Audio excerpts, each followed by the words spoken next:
Hello friend, आप सभी का स्वागत है जी के सलान में। दोस्तों, इस वीडियो में हम बात करने वाले हैं कक्षा 12 के लिए। विषय है आपका हिंदी साहित्य, यानी कि दोस्तों अर्धवार्षिक परीक्षा 2021-22 का जो आपका पेपर लग रहा है अभी, ठीक है, क्लास 12 के लिए हिंदी साहित्य का, उसके बारे में इस वीडियो में बात करेंगे। आपके पूर्णांक 48, आपको अगर 48 में से 48 नंबर लाने हैं तो आप सभी क्वेश्चनों को अच्छे से देख लीजिए। इन्हीं क्वेश्चनों में से आपका क्वेश्चन पेपर आने वाला है। सारे क्वेश्चन बहुत ही ज़्यादा इंपॉर्टेंट है। तो यहाँ पे देखिए, मैं शुरू करता हूँ सभी क्वेश्चनों के बारे में। पहला देखिए, समाचार पत्रों में विशेष लेखन के क्षेत्र कौन कौन से हैं। कॉर्नेलिया का गीत प्रसाद के किस नाटक से लिया गया है। युधिष्ठिर जैसा संकल्प से कवि का क्या अभिप्राय है। तो दोस्तों, सारे क्वेश्चन बहुत ही ज़्यादा इंपॉर्टेंट है आपके एग्जाम के लिए। मैं आपसे रिक्वेस्ट करूँगा कि आप सारे क्वेश्चन पेपर को अच्छे से देख ले, अच्छे से याद कर ले। अगला देखिए, यहाँ पे कली से कहता था मधुमास, बता दो तू मधु मंदिर का बोला, मदिरा का मोल, पंक्ति में कौन सा अलंकार निहित है। इसके बाद देखिए, यहाँ पे आपको सत्य असत्य बताने हैं। सूरदास की झोपड़ी में आग जलदर ने लगाई थी, क्या बात सही है। कवि प्रेमधन का पूरा नाम उपाध्याय बद्रीनारायण चौधरी है। इसके बाद देखिए, यहाँ पे नेक्स्ट है, आरोहण कहानी के लेखक संजीव की कहानियाँ अधिकतर हंस पत्रिका में प्रकाशित हुई या फिर काव्य के मुख्यार्थ में गधा उत्पन्न करने वाले तत्वों को आचार्यों ने काव्य गुण कहा है। इसके बाद देखिए, यहाँ पे रिक्त स्थान आपको दिए गए हैं, इनको आपको याद कर लेना है। तो आप सारा क्वेश्चन पेपर है उसको आप स्क्रीनशॉट ले सकते हैं, उसको अच्छे से याद कर ले। बाकी आप मुझे कमेंट कर सकते हैं और भी कौन सा पेपर आपको चाहिए। यहाँ पे देखिए, गीत गाने दो मुझे कविता की रचयिता कौन सा है। वीर रस में किस गुण का निहित होता है। परसेवा पसोवा एक बड़ा तीर्थ है। समाचार लेखन में किस शैली का प्रयोग किया जाता है। निम्नलिखित गद्यांश को आपको ध्यानपूर्वक पढ़ना है और इसके संबंधित प्रश्नों के उत्तर आपको देने हैं।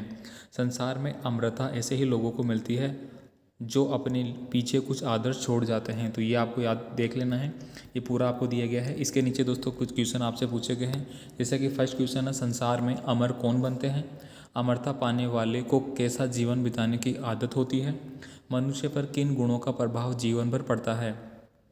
प्रस्तुत गद्यांश का एक उचित शीर्षक है, वो आपको लिखना है। इसके बाद देखिए, यहाँ पे निम्नलिखित एक पद्यांश आपको दिया गया है, इसको आपको पढ़ना है। पूर्व चलने के बटोही बाट की पहचान कर ले, है अनिश्चित किस जगह पर सरित गिरी गनहर मिलेंगे, है अनिश्चित किस जगह वान मन सुंदर मिलेंगे। तो इसको आपको देख लेना है। हरिवंश राय बच्चन की ये कविता है, ठीक है। अब इसको नीचे कुछ क्वेश्चन आपको पूछे गए हैं, उनको आपको आंसर देना पड़ेगा, जो कि एक एक नंबर के हैं।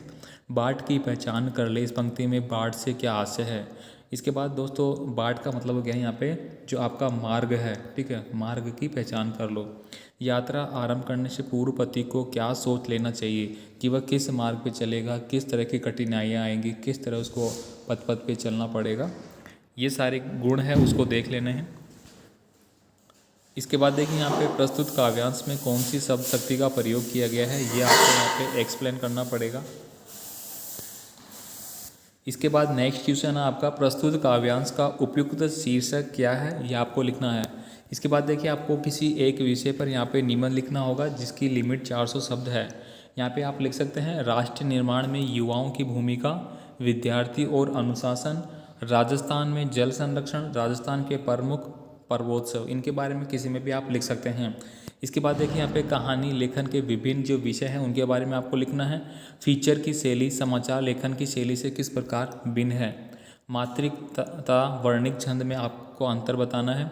नीचे दोस्तों एक और आपको है वह पद्यांश दिया गया है, इसकी आपको सप्रसंग व्याख्या करनी है।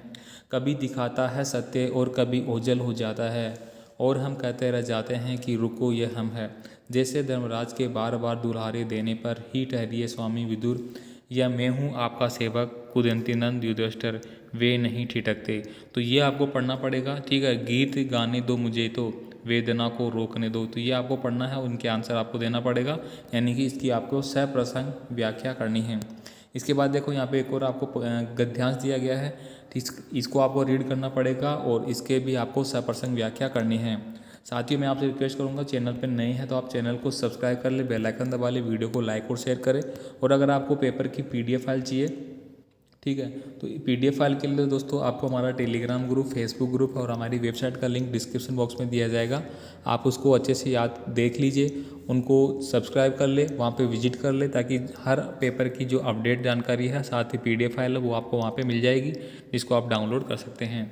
इसके बाद देखिए, यहाँ पे अगला क्वेश्चन है, तुमने कभी देखा है खाली कटोरों में बर्तन का उतरना, पंक्तियों में निहित भाव के सौंदर्य भाव को स्पष्ट कीजिए।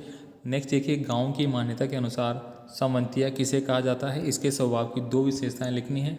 केदारनाथ सिंह अथवा रामचंद्र शुक्ल का साहित्यिक परिचय आपको देना है।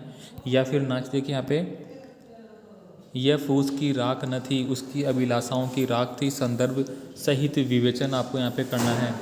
इसके बाद देखिए यहाँ पे, रूप सिंह पहाड़ पर चढ़ना सिखाने के बावजूद भूप सिंह के सामने बौना क्यों पड़ गया था। तो दोस्तों ये पूरा एक पेपर हो चुका है। इसके बाद एक और जिले का पेपर है मेरे पास, वो भी मैं आपको बता देता हूँ। दोनों पेपर को दोस्तों अगर आप अच्छे से याद कर लेंगे तो गारंटी है आपके 100% अंक 48 में से 48 नंबर आराम से आ जाएंगे। अब यहाँ पे देखिए दोस्तों, यहाँ पे क्या प्रश्न पूछे गए हैं आपसे। देवसेना गीत किस कविता की रचना है।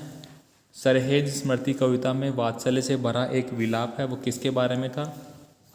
वह दीप अकेला कविता में दीप किसका प्रतीक है, नदी का, मनुष्य का, समुद्र का या फिर भीड़ का। इसके बाद देखिए यहाँ पे बहुविकल्पीय प्रश्नों के आपको उत्तर देने हैं इन सभी में।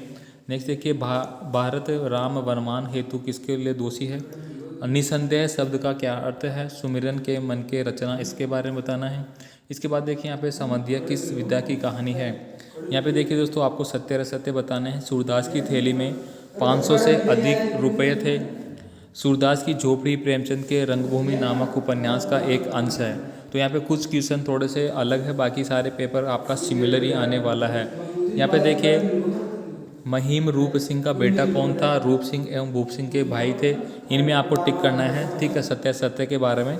नेक्स्ट देखिए यहाँ पे आपको खंड दिया गया है, इसमें आपको एक अपठित काव्यांश दिया गया है, इसको आपको पढ़ना है और इसके आंसरों को करना है। इसके बाद देखिए एक और आपको यहाँ पे गद्यांश दिया गया है, इसको आपको पढ़ना पड़ेगा और कुछ क्वेश्चन आपको पूछे गए इसके रिगार्डिंग, उनका आंसर आपको देना है।